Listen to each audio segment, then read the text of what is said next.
우리가 인간의 언어로 눈에 보이지 않는 하나님의 진리를 말할 때마다 언어의 한계로 인해서 진리의 말씀을 제대로 전달하지 못할 때가 참 많습니다. 그래서 성경은 종종 상징을 사용합니다. 특별히 성령님의 신비로운 사역을 우리에게 소개할 때 상징을 많이 사용하고 있습니다. 성령을 상징하는 것은 뭐가 있을까요? 성경에서 제일 먼저 사용한 이미지는 놀랍게도 비둘기예요. 그러면 비둘기가 성경에서 어떤 의미로 쓰여졌는지 한번 살펴보겠습니다. 먼저 창세기 1장 1절 2절에 보면 태초에 하나님이 천지를 창조하시니라. 땅이 혼돈하고 공허하며 흑암이 깊음 위에 있고, 그 다음 같이 읽겠습니다. 시작. 하나님의 영은 수면 위에 운행하시니라. 아멘. 여기에서 성령님이 어떻게 표현되어 있습니까? 2절 하반절에 보면 하나님의 영, 그렇게 표현을 하고 있습니다. 성령님이 벌써 창세기 1장부터 등장하시는 거예요. 하나님의 영은 수면 위에 운행하시니라. 이 말씀을 뉴 라이프 영어 성경에 보면 하나님의 영이 비둘기 알을 품고 있는 것처럼 수면 위에 계셨다, 그렇게 번역을 했습니다. 주후 4세기경 당대 최고의 성경학자인 히에로니무스, 영어로는 제롬이라 그러죠. 그는 히브리어로 기록된 구약 성경과 또 헬라어로 기록된 신약 성경을 라틴어로 번역을 했어요. 그것이 바로 오늘날 카톨릭에서 쓰고 있는 불가타 성경이죠. 거기에 보면 창세기 1장 2절 수면 위에 운행하시니라, 이 말씀을 인큐베이터라는 단어를 사용했습니다. 아기가 태어날 때 많이 사용하는 단어입니다. 천지 창조의 그 웅장한 장면을 지금 인큐베이터로 표현한 것입니다. 하나님이 새로운 세상을 막 탄생시키시는 그 장면을 마치 산부인과에서 아기가 막 태어나서 이제 세상으로 나아가기 전에 인큐베이터에서 준비하고 있는 그런 모습으로 표현을 한 것입니다. 거기에 비둘기 이미지를 사용했어요. 두 번째는 오늘 본문 창세기 8장입니다. 여기에도 보면 또 비둘기가 등장합니다. 하나님께서 방주 안에 있는 노아와 그 가족들, 그리고 모든 들짐승과 가축을 기억하셨습니다. 그래서 비가 그치게 하시고 바람을 땅 위에 불게 하셔서 방주 밖에 물이 줄어들게 하셨습니다. 노아가 지면에 물이 얼마나 빠졌는지 보려고 새를 날려보내죠. 처음에는 까마귀, 그 다음에는 비둘기를 날려보냈어요. 비둘기가 올리브 나무 잎사귀를 물고 노아에게로 돌아왔습니다. 이때 노아는 땅에 물이 많이 빠진 것을 알고 이제 희망을 가지고 새로운 세상으로 그 가족들이 발을 내디디게 된 것을 성경은 우리에게 증언하고 있습니다. 그때에도 역시 비둘기가 사용됐어요.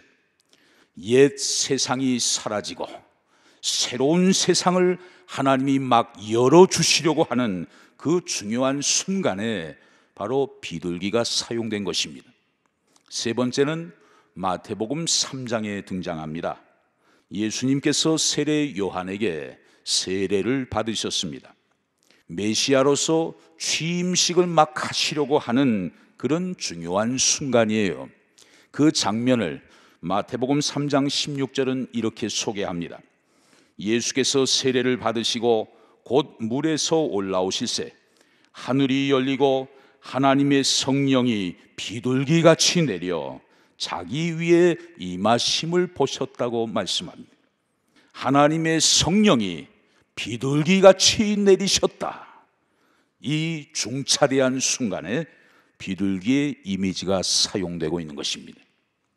그러니까 창세기 1장의 천지 창조, 창세기 8장의 노아 방주의 사건, 그리고 마태복음 3장의 예수님의 메시아 취임식, 이 세 가지 사건의 공통점이 무엇일까요? 바로 새의 이미지, 비둘기가 사용되었다는 공통점을 발견할 수가 있습니다. 그 뜻은 결국 무엇입니까? 바로 새로운 시작을 뜻하고 있는 것이죠.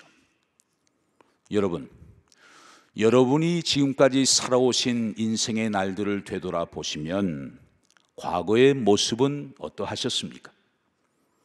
좋은 것, 정말 간직하고 싶은 것들도 많이 있으실 거예요.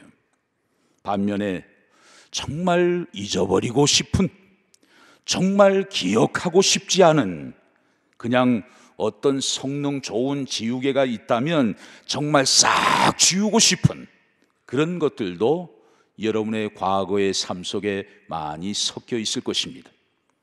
그런데 오늘 하나님은 우리에게 말씀하십니다. 고린도후서 5장 17절에 보면 그런즉 누구든지 그리스도 안에 있으면 새로운 피조물이라. 이전 것은 지나갔으니 보라 새 것이 되었도다. 예수 안에 있으면 누구든지 새로운 피조물이 되었으므로 이전 것은 다 지나가고 새 것이 되었다고 성경은 분명히 선포하고 있어요. 그런데 하나님은 기억하시지 않는데도 우리는 자꾸만 그것을 기억합니다.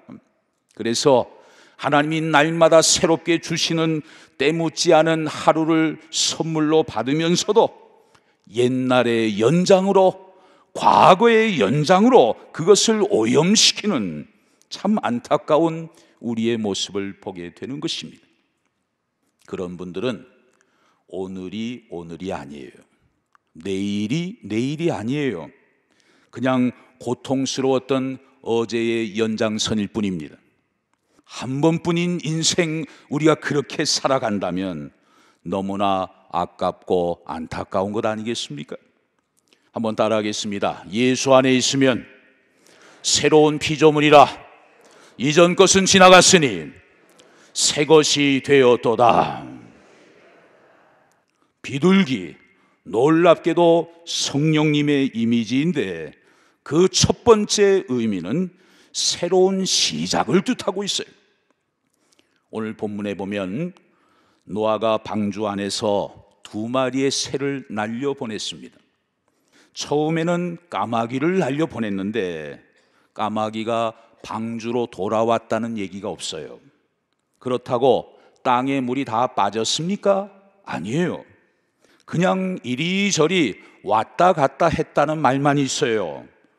방주로 돌아왔다는 말은 보이지 않습니다. 그런데 비둘기는 어떻습니까? 본문 9절에 보면 비둘기는 방주로 돌아왔어요. 처음에는 그냥 허탕치고 왔지만 그 다음에 날려보내니까 11절에 보면 올리브 잎사귀를 물고 왔습니다. 이 모습을 보면서 물이 많이 빠졌구나. 노아는 비둘기를 통해 바깥 세상의 정황을 충분히 짐작할 수 있었던 것이죠. 창세기 6장에 보면 하나님이 노아에게 방주를 이렇게 만들라고 상세하게 지시하셨습니다. 방주에는 창문이 하나만 있어요. 그것도 방주 천정 위쪽에만 하나를 만들게 하셨습니다. 하나님이 왜 그렇게 하게 하셨을까요?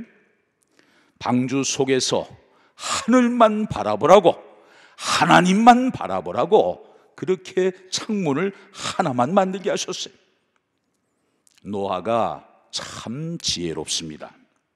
오로지 위쪽으로만 천정의 창문이 하나 있기 때문에 노아는 새를 보내서 심부름시킨 거예요.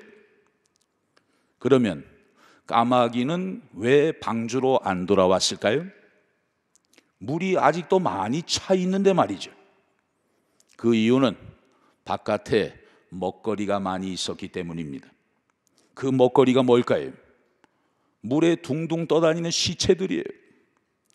까마귀가 좋아하는 것은 죽음입니다. 썩은 것입니다. 쓰레기들을 좋아하는 거예요. 그게 있으면 까마귀는 배를 채우고 있는 거니까. 여러분, 오늘날에도 죽음의 문화를 즐기는 사람들이 있습니다. 썩어 없어져 버릴 육체에만 관심을 갖는 사람들이 참 많아요. 오직 눈에 보이는 것, 말초적인 것, 결국 쓰레기로 전락해버릴 것에만 마음을 두는 사람들이 참 많습니다. 생명 따위에는 관심이 없어요. 그들은 오늘날 영적으로 까마귀와 같은 존재들입니다. 그런데 비둘기는 그렇지 않아요. 비둘기를 날려보냈더니 처음에는 그냥 돌아왔습니다. 아직 지면에 물이 많아서 발을 디딜 곳이 없다는 의미였어요. 비둘기도 둥둥 떠다니는 시체들을 보았을 것입니다. 그러나 비둘기는 거기에 관심이 없었어요. 7일 후에 두 번째 날려보내니까 이제 물이 많이 줄어들었습니다. 그래서 겉으로 드러나게 된 올리브 나무 잎사귀를 물고 이 비둘기가 노아에게로 돌아온 것입니다. 생명, 비둘기의 관심은 바로 생명이었던 거예요. 오늘날에도 보면 영적으로 도덕적으로 너무나 타락하고 어두워져 가는 세상 아닙니까? 그런데도 이 시대를 바르게 분별하지 못하고 언제나 육체만을 탐닉하고 세상 즐거움에 푹 빠져 살고 있는 사람들, 우리 주변에 많이 있는 것을 보게 돼요. 영적으로는 다 텅텅 비어 있는데도 그냥 육체적인 것, 순간적인 것, 이런 것들에 빠져 있는 사람들 얼마나 많이 있는지 모릅니다. 그런데 이러한 타락한 시대 속에서도 생명에 대한 관심을 가지고 세속에 물들지 않기 위해 자기 자신을 순결하게 지켜나가면서 올곧은 믿음으로 세상을 살아가는 사람들이 있어요. 이 시대에 영적으로 비둘기와 같은 분들입니다. 이런 관점에서 본다면 하나님이 보실 때 인간은 둘 중에 하나예요.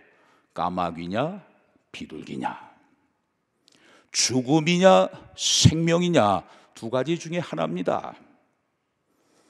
오늘 예배 드리시는 여러분들, 여러분은 어디에 속해 있으십니까? 까마귀입니까? 비둘기입니까? 인간의 내면에는 죄성이 있으면서 동시에 영성도 있습니다. 우리 속에는 죄성과 영성 두 가지가 있어요. 내가 누구에게 먹이를 많이 주느냐에 따라서 경쟁하듯이 자라게 됩니다. 죄성이 막 빠르게 자라는 사람이 있고 영성이 쫙 자라는 사람이 있어요. 내가 무엇을 먹이느냐에 따라서 그 결과가 결정되는 것입니다. 그러므로 그 결과의 책임도 누가 져야 되는 거예요? 내가 져야 되는 거예요. 이제 우리 사회는 코로나 팬데믹의 긴 터널을 지나서 일상의 삶으로 많이 회복되고 있습니다. 코로나 이전의 모습과는 많이 달라진 오늘날 뉴 노멀 시대 속에서 과연 우리는 어떻게 살아야 하는가?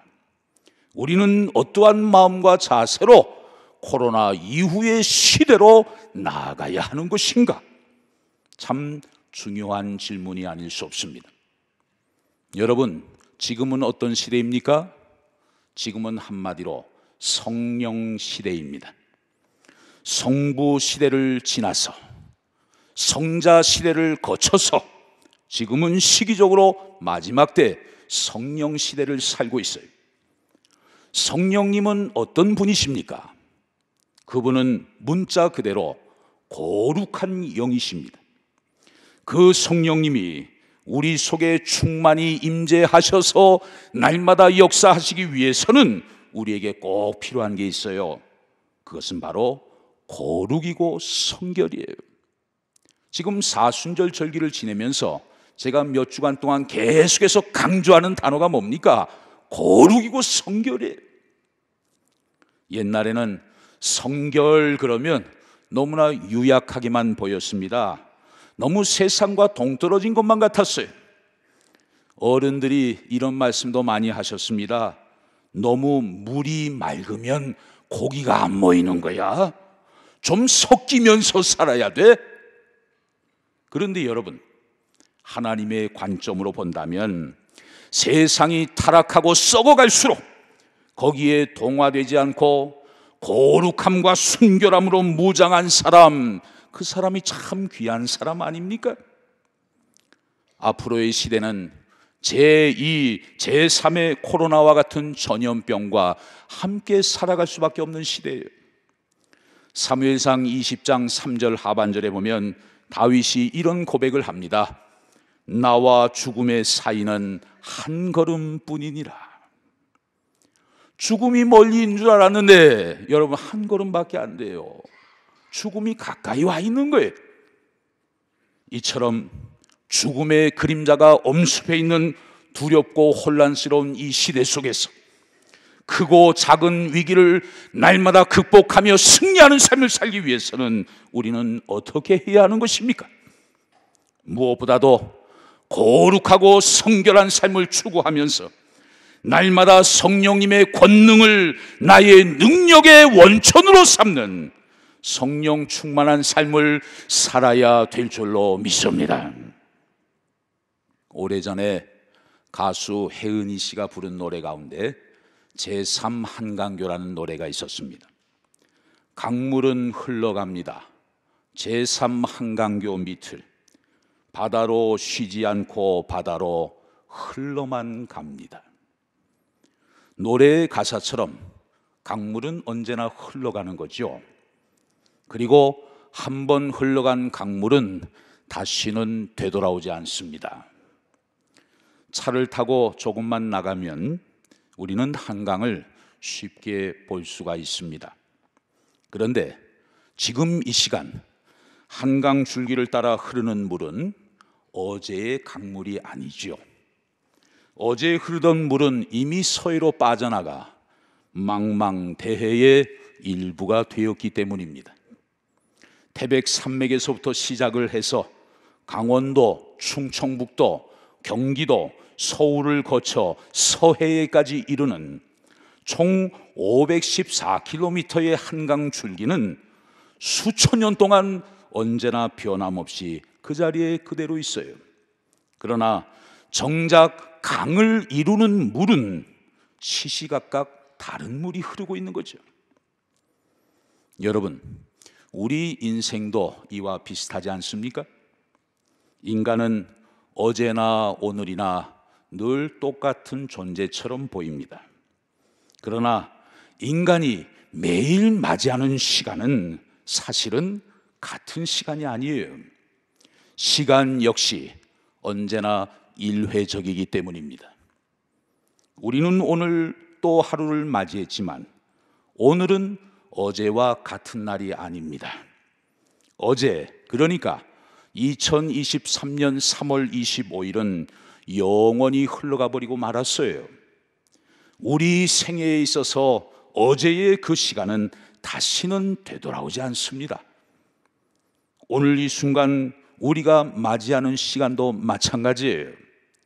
지금 시계 위에서 열심히 흘러가고 있는 1초 1초 역시 결코 나에게 되돌아오지 않습니다.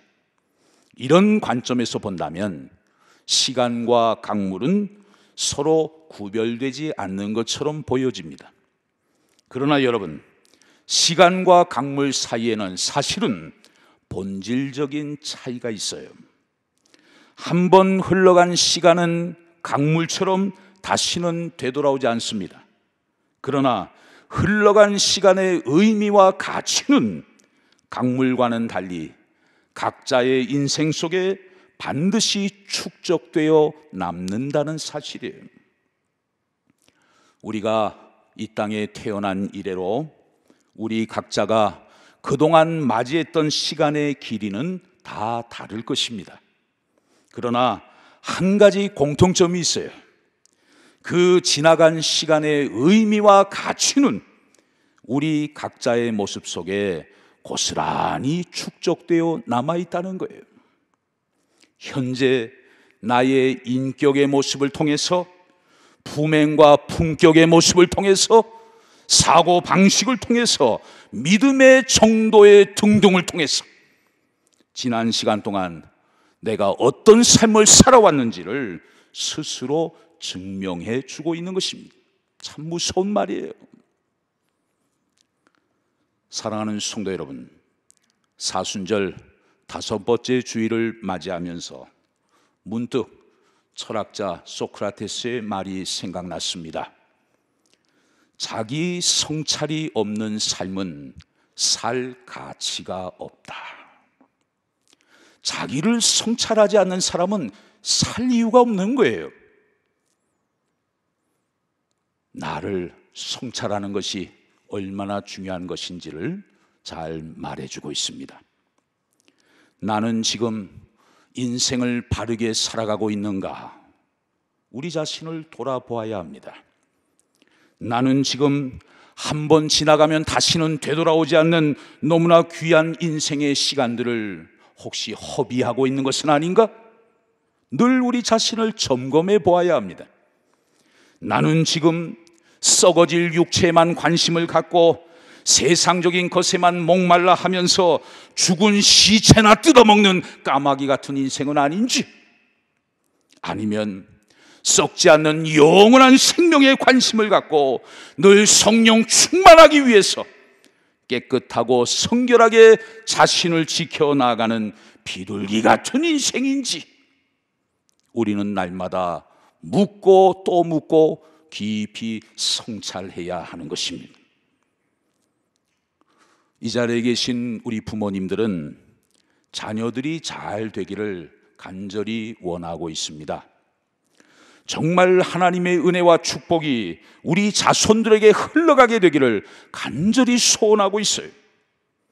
그렇다면 부모된 우리들이 무엇보다도 먼저 해야 할 일이 있습니다. 그것은 우리 자신을 성결하게 하는 일이에요. 그렇게 하면 여러분의 가정 다시 일어나게 될 줄로 믿습니다. 우리 교회의 재직들은 교회가 잘 되기를 간절히 소망하고 있습니다. 그렇다면 하나님 앞에서 우리 각자가 자신을 성결하게 하며 두렵고 떨리는 마음으로 맡은 사명을 충성스럽게 잘 감당해 나갈 때 우리 교회 다시 일어나게 될 줄로 믿습니다. 성경은 인생의 능력의 원천이 인간 자신에게 있지 않고 재물에 있지 않고 오직 성령 하나님께 모든 능력이 있다는 사실을 가르쳐 줍니다. 성령님은 우리가 더 이상 과거의 아픔과 상처에 얽매이지 않고 다시 주 안에서 새로운 삶을 시작하기를 원하십니다.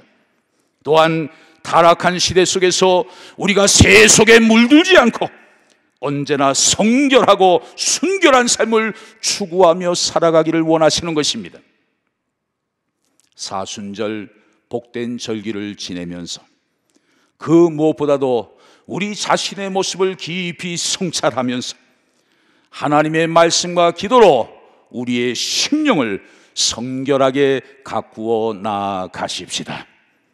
또한 우리 심령 속에 거룩한 영을 부어달라고 날마다 간구하며 기도하십시다. 그래서 늘 성령님과 동행하면서 우리를 위해 행하시는 하나님의 놀라운 일들을 날마다 많이 목도하며 살아가는 행복한 저와 여러분들 다 되실 수 있기를 주의 이름으로 축원합니다.